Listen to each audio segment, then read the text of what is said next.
औज़ुबिल्लाहिमिनश्शैतानिर्रजीम बिस्मिल्लाहिर्रहमानिर्रहीम। Dear students, अस्सलामु अलैकुम वरहमतुल्लाहि वबरकातुहू। आज का लेक्चर स्टार्ट करने से पहले एक अच्छी बात, दुआ अपने लिए मांगना इबादत है, दूसरों के लिए मांगना खिदमत है, और इबादत से जन्नत मिलती है और ख़िदमत से खुदा मिलता है। अब हम अपना आज का लेक्चर स्टार्ट करते हैं। जैसा कि बेटा आप लोग जानते हैं, हम लोग कौन सा टॉपिक स्टडी कर रहे हैं, पोलर और नॉन पोलर कोवलेंट बॉन्ड, जिसमें आपको पोलर और नॉन पोलर का डिफरेंस यानी उसकी डेफिनेशन कल पढ़ाई गई थी। तो आज उसके टॉपिक को नेक्स्ट स्टार्ट करते हैं। इससे पहले के टॉपिक स्टार्ट करें, थोड़ा सा पीछे से रिकॉल करवाती जाऊँ।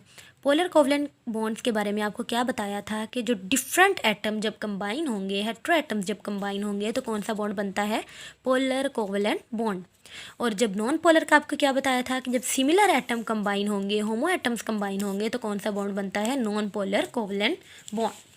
अब उसके बाद आप बुक पर देखें, when there is a difference of electronegativity between two covalently bonded atom there will be unequal attraction for the bond pair of electron between such atom.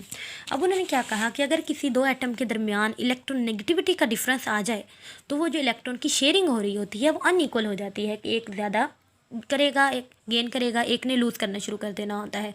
तो इसकी वजह से वो बॉन्ड हमारा कौन सा बन जाता है, polar covalent bond.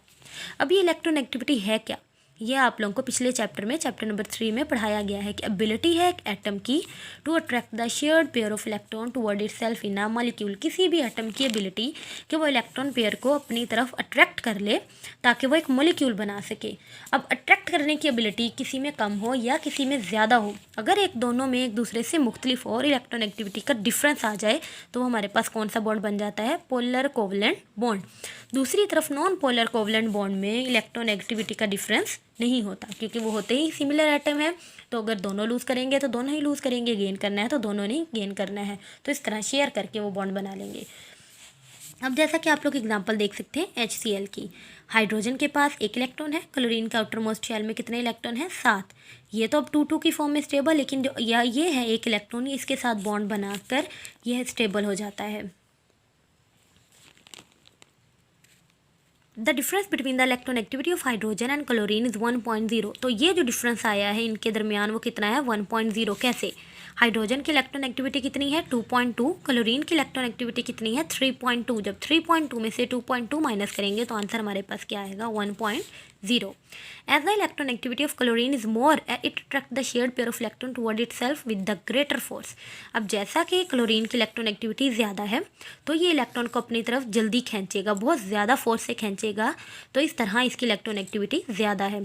Partial negative charge, जो अट्रैक्ट करता है उस पर चार्ज कौन सा आ जाता है, नेगेटिव, और जो लूज़ करता है उस पर चार्ज क्या आ जाता है, पॉजिटिव। तो इसके डिफरेंस की वजह से एक बॉन्ड क्रिएट हो जाता है, एक पोलैरिटी क्रिएट हो जाती है, तो उस बॉन्ड को क्या कहा जाता है, पोलर कोवलेंट बॉन्ड। अब आप लोग देखें कि आपने इस एग्जांपल में नोट किया होगा कि ये एक साइन बना हुआ है। इस साइन को कहते क्या है कि सिंपली पॉजिटिव और नेगेटिव का तो आपको पता है कि लूज़ करेंगे तो पॉजिटिव, गेन करेंगे तो नेगेटिव। लेकिन ये जो साइन है, ये साइन इंडिकेट करता है, ये इसका मतलब क्या है, delta sign. Delta sign use किया जाता है पार्शियल पॉजिटिव चार्ज को इंडिकेट करने के लिए या फिर पार्शियल नेगेटिव चार्ज को, कि हम डायरेक्ट इसके ऊपर किसी भी आयन के ऊपर डायरेक्ट हम नेगेटिव पॉजिटिव नहीं लगा सकते। उसको रिप्रेजेंट करने के लिए, उसको इंडिकेट करने के लिए एक साइन यूज़ किया जाता है जिसे क्या कहा जाता है, डेल्टा साइन। अब उन्होंने क्या लिखा हुआ है कि the compound resulting from polar covalent bond are called the polar compound. जो पोलर कोवलेंट बॉन्ड से जो कंपाउंड बनेगा, यानी डिफरेंट एटम से, डिफरेंट एटम की कॉम्बिनेशन से जो बॉन्ड बनेगा उसे क्या कहते हैं, पोलर कोवलेंट बॉन्ड। और उनकी बॉन्ड की वजह से जो कंपाउंड बनेगा उसे क्या कहा जाता है, पोलर कंपाउंड। जैसा कि एग्जांपल आप लोग देख सकते हैं, वाटर की एग्जांपल, अगर हम H2O की एग्जांपल देखें तो हाइड्रोजन पे चार्ज क्या होता है, पॉजिटिव, ऑक्सीजन पे चार्ज क्या है, नेगेटिव, इसी तरह हाइड्रोजन पर पॉजिटिव। तो ये हमारे पास कौन सा बॉन्ड बनेगा, polar covalent bond. HF, hydrogen fluoride या हाइड्रोफ्लोरिक एसिड, इसमें भी हाइड्रोजन पर पार्शियल पॉजिटिव, क्योंकि इसकी इलेक्ट्रोनेगेटिविटी ज़्यादा है तो इस पर चार्ज किया जाएगा नेगेटिव। इसी तरह HCl, जो हम लोग पहले एग्जांपल डिस्कस कर चुके हैं।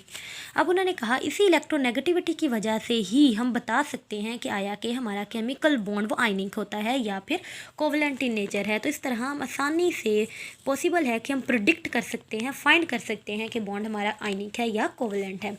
अगर आयनिक हुआ तो यकीनन उनकी इलेक्ट्रोनेगेटिविटी एक्टिविटी में डिफरेंस होगा, एक लूज़ करेगा तो दूसरा गेन करेगा। लेकिन अगर कोवलेंट हुआ तो दोनों ही आपस में क्या काम करते हैं, शेयर, कि उनका इलेक्ट्रॉन एक्टिविटी का डिफरेंस नहीं होगा, लेकिन आयनिक वाले बॉन्ड में इलेक्ट्रॉन एक्टिविटी का डिफरेंस होगा हमेशा। तो ये था बेटा आप लोगों का आज का लेक्चर, अच्छी तरह से लर्न करिएगा, ख्याल रखिएगा अपना। अल्लाह हाफिज़।